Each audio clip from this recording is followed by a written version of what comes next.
anio ary dia aoka hietry ny nofo ahatakatra ny saina irehetra ny fanahy. Hietry ny nofo ahatakatra ny saina irehetra ny fanahy. Amen. Dao tsika hitehika mafy be ho an'i Jesosy a. Afaka mahazo ny toeranao ianao faly mahita antsika tsiraray avy, faly miaraba antsika tsiraray avy isam-baravarana isa-tokantrano amin'ity andro anio ity a. Ny mpanomponao haintsoka zafa mandato no miaraka aminao androany a. Zay dia mino fitahiny tompo anao ary mino zay hoe ananan'Andriamanitra planina ianao. Mbola ao anatin'ny aloha hevitra lehibe sy goavana ihany tsika hiresaka tsika amin'ny mahazava-dehibe ny tsodrano. Mila tsodrano isika. Aveko farany mila tsodrano isika. Numeri 3:20 andininy fahavalo dia andingantsika ny amin'ny andininy fahenina amby folo ka hatramin'ny efatra amby roapolo. Numeri 3:20 andininy fahavalo dia mandingana ny amin'ny fahenina amby folo ka hatramin'ny efatra amby roapolo isika tsiraray avy. Hiresaka tsika androany ny hoe mahasarobidi ny tsodrano. Tsy mety ny fiainana raha tsisy tsodrano andehanana. Andeha lavitra loatra isika, goavana loatra ny zavatra tian'Andriamanitra hitranga ao fiainantsika any, ka tsy afaka ny mandeha tsy misy tsodrano eo fiainantsika tsiraray avy. Numeri 3:20 andininy fahavalo ny anaran'i Jesosy Kristy Tompo. Ataoko ahoana no fanozona zay tsy nozon'Andriamanitra ary ataoko ahoana no fisahato zay tsy nosahatoin'i Jehova. Andininy fahenina amby folo. Ary Jehova niona tamin'ny Balamy dia nanisy teny tao am-bavany ka nanao hoe miverena makeo amin'ny Balaka ary zany no lazainao. Ary no tonga tany aminy izy dia indeo teo anilany fanatradorany izy ireo andrian-dany Moab izay teo aminy. Dia hoy Balaka taminy, ahoana no lazain'i Jehova? Dia nanao hoateny Balama ka nilaza hoe mitsangana ry Balaka ka mandrenesy. Atonga ilany amiko ny sofinao zanaky Zipory. Andriamanitra tsy mba olona ka handainga na zanak'olombelona ka haneniny. Moa efa nilaza va izy ka tsy efainy, na efa niteny va izy ka tsy hotoviny. Indro ny tano efa azoko ary efa nitay izy ka tsy mahovy zany aho. Tsy mijery faharatsiana eo amin'ny Jakoba izy ary tsy mahita fahoriana eo amin'ny Israely. Jehova Andriamanitra no nomba azy ary obo fanao amin'andrina no reo aminy. Nentin'Andriamanitra nivoaka avy tany Egypte izy ary manakery toy ny omby manga, fa tsy misy fisikidihana eo amin'ny Jakoba ary tsy misy fankatovana eo amin'ny Israely. Fa amin'ny fotoana no ilazana amin'ny Jakoba sy Israely zay efa nataon'i Jehova. Ino? Firenena mitsangana toy ny lohimbavy sy miarina toy ny liona. Tsy andro izy mandra-pihina ny toa sy mandra-pisotrony ny ranony voavoana. Lasaka nabavy zao le tantara. Iresaka tsika androany ny hoe mahasarobidiny hoe manana tsodrano. Rehefa niainga ny zanak'Israely, niainga avy tany amin'ny Egypta, dia nandalo tanàna anankiray, nandalo teo akaikin'ny Moab izy. Ny olona tao a Moab sy ny Midiana rehetra dia mahalala ny zavatra zay nitranga tamin'ny firenena rehetra zay nandalovany zanak'Israely. Zay nandalovany dia rava daholo. Tsy nisy firenena nandalovany zanak'Israely nitsangana zay firenena teo hiady amin'ny zanak'Israely fa ravany avokoa. Za dia manonona sady ninona mijoro eo anoloanao anohitra anao amin'ny lalana hitondran'Andriamanitra anao makany amin'ny anjara voatendro anao dia ho rava eo anatrehanao zany, na inona ampiasainy na inona dia ho resinao zany amin'ny anaran'i Jesosy. Dia rehefa ravan'ny zanak'Israely zay firenena nalehany rehetra dia tonga saina mpanjakan'ny Moab sy ny Midiana. Dia hoy izy ireo, raha reto sy ny lalana zay alehany misy zavatra hafahafa, tsy mety resy reto. Ary raha zao tantara zao dia ho resy koa tsika, ho vita koa ny amintsika.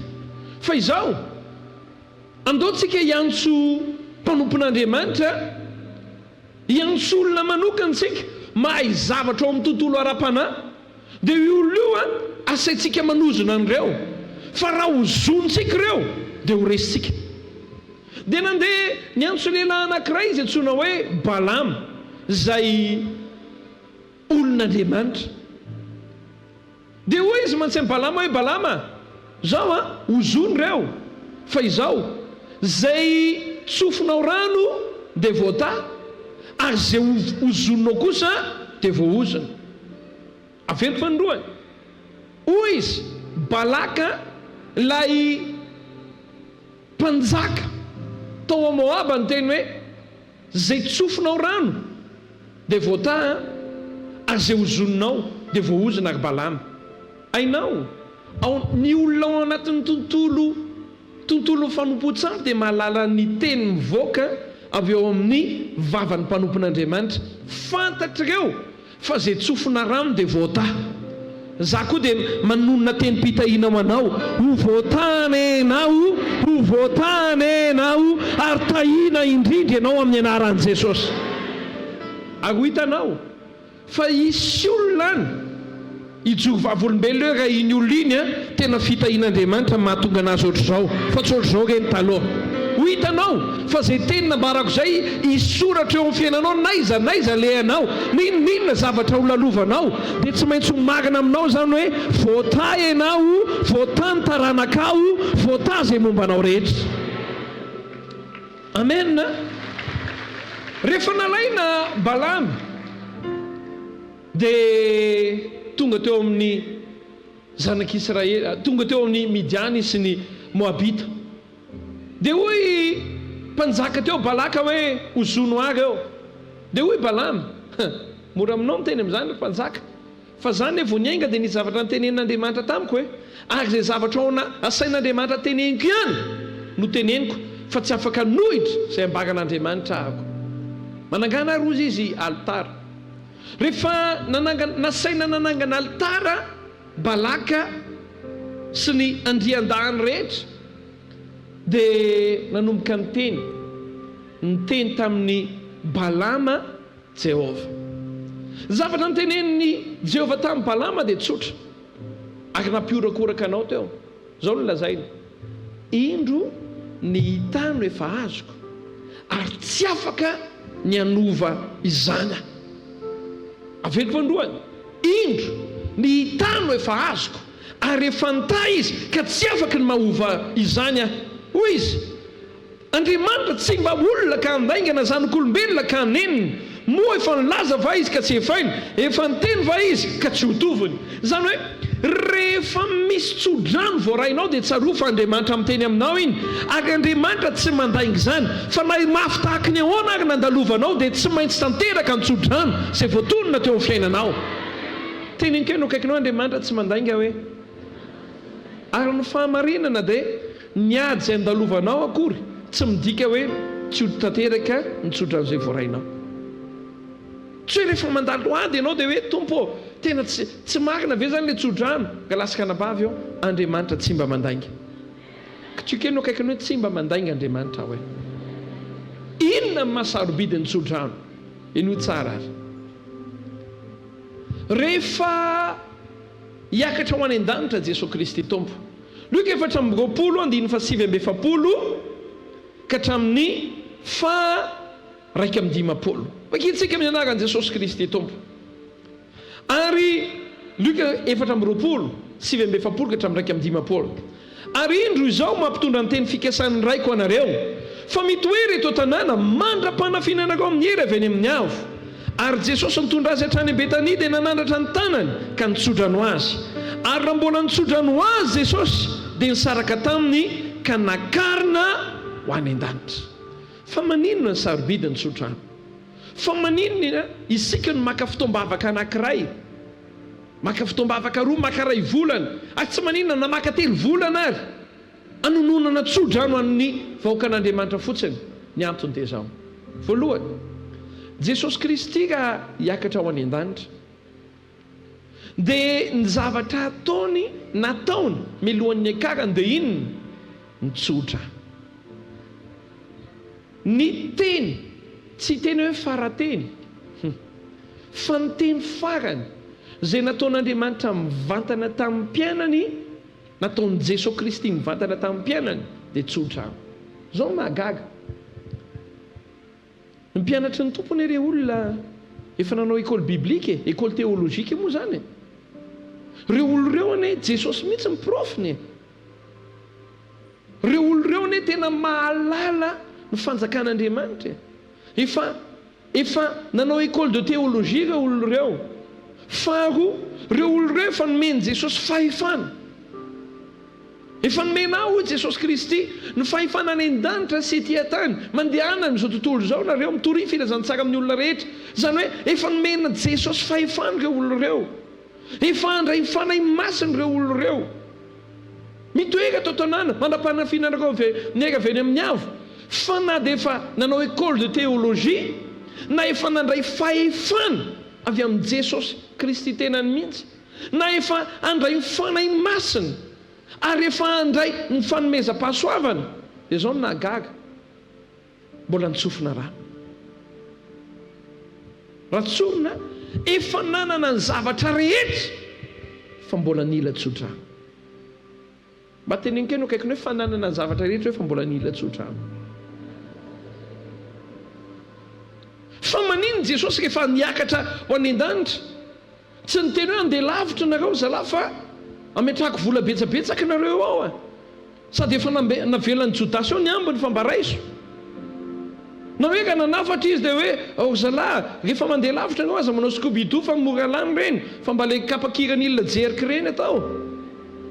Na mandehana ao amin'ny aigle d'or dia mividiana kapa ohatra fa reny mafimafy. Tsy arenana zavatra hafa.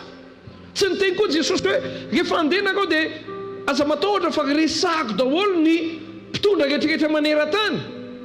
Fa le izy ny zavatra nataon'i Jesosy dia izao, rehefa andeha Jesosy tsodrano napetrany farany. Tenenkeno kaikany hoe tsodrano napetrany farany hoe manina tsara. Tahaka izany koa tao amin'ny Saïdé na itsika loatra.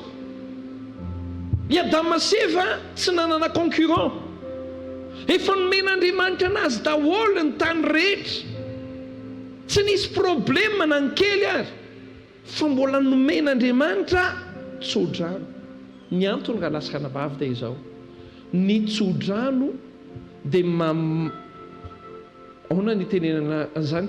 Ny tsodrano dia mamaritra zay zavatra hitranga amin'ny fiainana.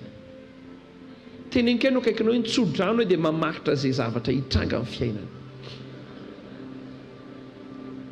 Ry havana malala,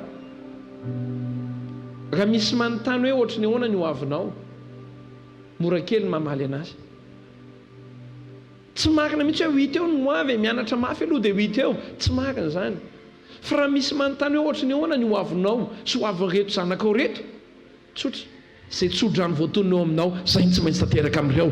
Hotahina ny hoavinao, hotahina ny taranakao, hotahina zay momba anao rehetra amin'ny anaran'i Jesosy.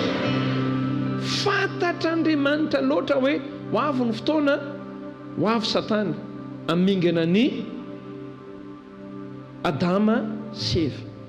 Fantatr'Andriamanitra loatra hoe rehefa hiainga ny zanak'Israely, na dia misy andry hafa ao ny lohany, dia tsy maintsy isy firenena foana sahijoro ao anoloany. Fa o Jehovah, noho ny fahalalako ny zavatra rehetrarehetra, niady zay tsy maintsy ho lalovanareo, lalatsarotra zay tsy maintsy ho lalovanareo, ireo mpanohitra rehetrarehetra zay ho tonga eo anoloanareo, dia izao vao miainga dia faritako amin'ny tsodrano hoe tsy maintsy tonga hatramin'ny faranareo. Vao miainga dia faritako sahady fa tsy maintsy ho tahiny nareo, na inona zavatra hitranga tsy maintsy ho tahiny ianareo. Zay no mahatonga ny Baiboly milaza, Jehovah Andriamanitra milaza hoe zanak'olombelona vaka andainga. Za Andriamanitra ozy izy tsy mba mandainga, fa izao ny indro ny hitany efa azoko, efa nita izy ka tsy afaka ny ahovo zany aho. Te ilaza aminao aho amin'ny fiainanao rehetra, ny tsodrano dia mamaritra zay hafaranao. Zao namara ny tenin'Andriamanitra ao amin'ny Genesisy avadio baibolinao Genesis 7:7.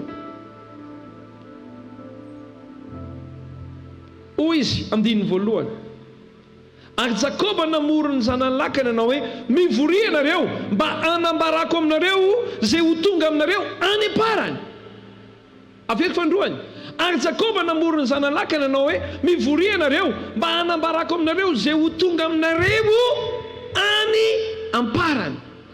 Efa mamakytsika dia hoy izy hoe zay ho tonga aminareo any am-parany. Raha manana baiboly takatasy ianao dia zao ny soratra eo, ny tsodrano zay nataony Jakoba tamin'ireo taranany. Satria maninona? Ny tsodrano ka lasaka anabavy dia mamaritra zay fiafarana. Anangana trano ianao, aza manangana trano raha tsisy tsodrano. Raha vao mandray tsodrano ianao dia voafaritra sahady hoe ho vita ny tranonao. Zay rehetra andeha lavitra rehetra, zay fitahiana tiana haharitra rehetra, tsodrano ny fanalahidina. Zay te hamotsitra tsodrano manokana ao fiainana. Rehefa misy manontany ianao hoe ohatry ny ahoana reo mivahina mivavaka ity, na koa ve fotoana fotsiny, dia zao teneno anazy, ny hoavinao anambara hoe